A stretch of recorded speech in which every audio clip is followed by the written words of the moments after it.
All right, welcome back. So we've seen how TCP/IP deals with a single sender, single receiver transmission here. And what we're going to try to figure out now is actually how do we manage when we have multiple receivers?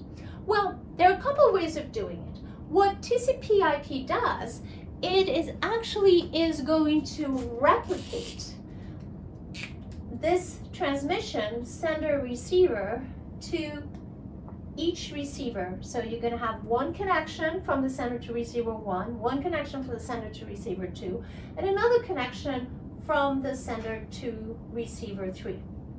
Okay? Now, one of the things that you can notice here is that if I look at this one link, this first link coming out of the sender, what I'm going to have is I'm going to have a triplicate, 3 times the same information sent. It's actually some of the waste of bandwidth that you have when you have a star topology. In the star topology, the sender was sending the same thing to each and every receiver. Now, if these were different links, there was no choice.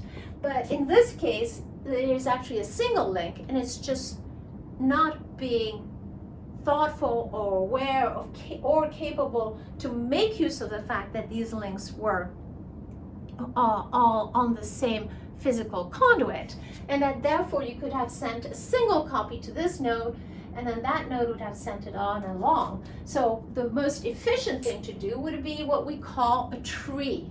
And we'll see later, it's not actually the most efficient thing to do. And the tree would have sent only one transmission from this node to that node, and then you would have had maybe this different look, and you can see that it looks like a tree. The ends are what we call the leaves of the tree. Okay, and this is what's usually called native multicast. Multicast because you're not broadcasting, which is sending to everybody, but you're casting to multiple nodes. So this is what's called the tree approach. It turns out actually that making trees looks pretty straightforward, and in this picture it is. There's not that many choices. But in general, when you have a rich topology, a rich mesh, it becomes really, really hard. It's one of those problems that we call NP hard, which means that it's actually not solvable by any simple algorithms that we know of. And indeed, some problems are NP hard, but only, in certain cases do they really become troublesome. Often we can solve small instances. This is one of those cases where it's actually quite difficult. It's actually called the Steiner tree problem.